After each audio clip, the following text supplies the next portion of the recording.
This is the deepest place on Earth, nearly 11,000 meters down, a place with no sunlight, crushing pressures beyond imagination, and conditions so extreme that only the strangest forms of life can survive. We know almost nothing about it, and yet one country is racing to explore these depths, not just for science, but for power. China is deploying fleets of deep-sea robots, planning underwater bases, and moving to secure what lies hidden at the bottom of the ocean before anyone else can. While the United States cuts funding for its own ocean research programs, China is diving deeper, moving faster, and investing more aggressively than any nation in history. So what exactly is down there? And why is China so determined to get it first? To answer that, we spent weeks combing through Chinese research papers, analyzing government reports, tracking vessels, and speaking to experts. What we found points to a much bigger story, one that almost no one is talking about. To understand the scale of what's happening, we need to pull back and understand where we are. This is the Mariana Trench, a vast underwater canyon in the western Pacific, just east of the Philippines. It is the deepest part of the ocean, stretching over 2,500 kilometers, about the distance from New York to Denver. But within this trench lies an even deeper abyss, Challenger Deep, the single deepest known point on Earth's seafloor. Getting there means traveling through the entire ocean's water column, layer by layer, into an alien world. We begin at the surface in the photic zone.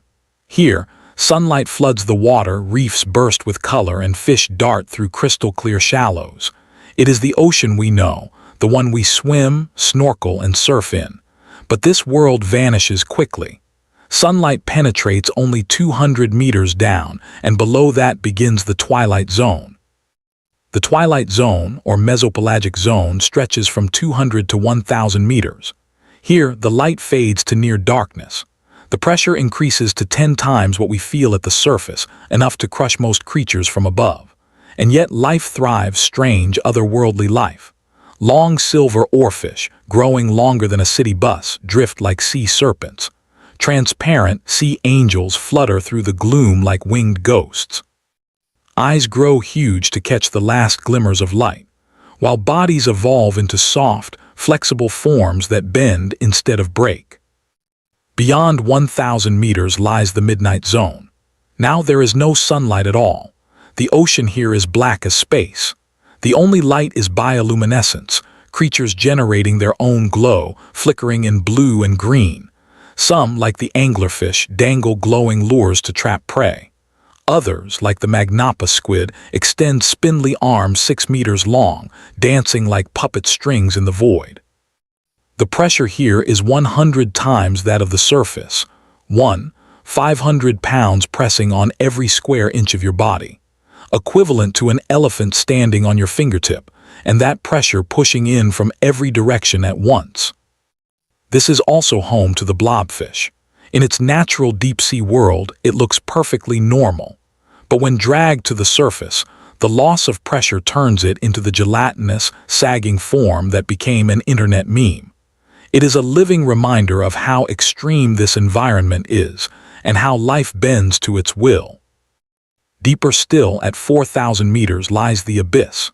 Cold, dark, and silent, the abyssal zone covers more than half the planet's surface. It looks barren, just endless mud, but this mud is deceiving.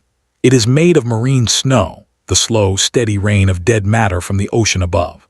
Tiny plankton, fish, sharks, everything that dies eventually drifts down here. Over millions of years, it piles up in layers of soft carbon-rich sediment, sometimes more than a kilometer thick.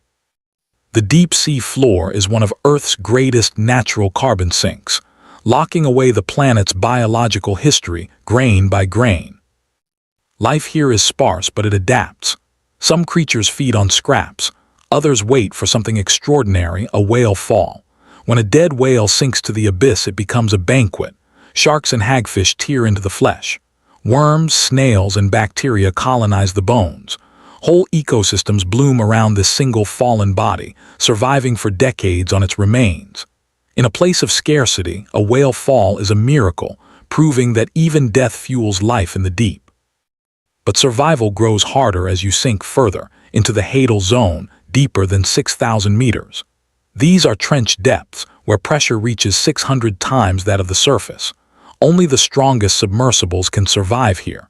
And yet at nearly 11,000 meters, Challenger Deep reveals life still endures. Giant single-celled xenophyophores sift food from the mud. Tiny pale shrimp crawl across the seabed. It is a fragile, hidden world, yet one increasingly within human reach.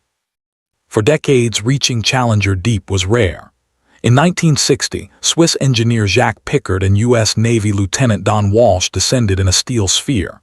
Their dive lasted just 20 minutes. Then, for half a century, no one returned. James Cameron dove solo in 2012, filming and collecting samples. A few years later, Victor Vescovo used his advanced submersible, the limiting factor, to make multiple dives. But all of these were isolated expeditions, expensive, experimental, and rare. Then came China. In 2020, their submersible Fendush carried 3 people to the bottom, marking a new milestone. Unlike others, they did not stop. They scaled down, improved, and built again. By 2024, China was deploying shoebox-sized autonomous robots into the abyss, machines that crawled the seafloor, operated without pilots or cables, and returned intact. This was a turning point. Exploration was no longer a rare achievement. It was becoming systematic, repeatable, and scalable. Why? Because the deep sea holds more than mysteries. It holds resources. Cold seeps vent methane and hydrogen sulfide, sustaining ecosystems that mirror what scientists believe may exist on other planets and moons. Methane hydrates, so-called fire ice, lie buried in the seabed, combustible gas locked inside ice cages. Vast fields of polymetallic nodules, rich in cobalt, nickel, manganese, and copper, sit scattered like stones across the ocean floor. These metals are the building blocks of renewable energy, electric cars, and advanced electronics. Whoever controls them could control the future of energy. But mining the abyss carries enormous risks. Collectors crawling across the seabed stir up plumes of sediment that drift for miles, smothering fragile ecosystems. Waste returns to the ocean in clouds, disrupting habitats that took millions of years to form. Scientists warn that one misstep could trigger irreparable harm, from ecosystem collapse to methane release into the atmosphere. Yet the race to extract is accelerating faster than the science to understand the consequences. China is preparing for this future. Plans are underway for a permanent underwater base 2,000 meters deep, housing 6 scientists for 30 days, a kind of space station on the ocean floor. This gives them something more valuable than resources: time. Time to test tools, time to monitor environments, and time to gain experience few others can match. By turning exploration into routine, they are building dominance. And there's another layer. Beneath the seabed lies the hidden nervous system of our world, deep-sea cables. Thin glass fibers carry most of the internet, global trade, and military communications. They are the unseen arteries of modern civilization, yet vulnerable to anchors, sabotage, and deliberate attack. In 2025, China revealed a deep-sea robot capable of repairing cables. Officially, it is for maintenance. But the same machine could quietly sever cables thousands of meters below the surface, out of sight, and beyond easy repair. The possibility alone has shifted military strategy worldwide. Behind every robot is human talent. And here too, China is investing heavily. Billions of dollars are being poured into ocean labs, training programs, and research institutions. They are cultivating a new generation of engineers, biologists, and explorers, while also recruiting talent from abroad. Meanwhile, U.S. ocean science programs face budget cuts, with NOAA, the very agency tasked with understanding and protecting American waters, sidelined. As the U.S. retreats, China surges forward. And China isn't stopping with Earth's depths. They are now probing vast holes on the moon, mysterious openings that may lead to underground tunnels. For China, the deep sea is not the end of exploration. It is the beginning of something larger, a campaign to master the most extreme frontiers of Earth and beyond.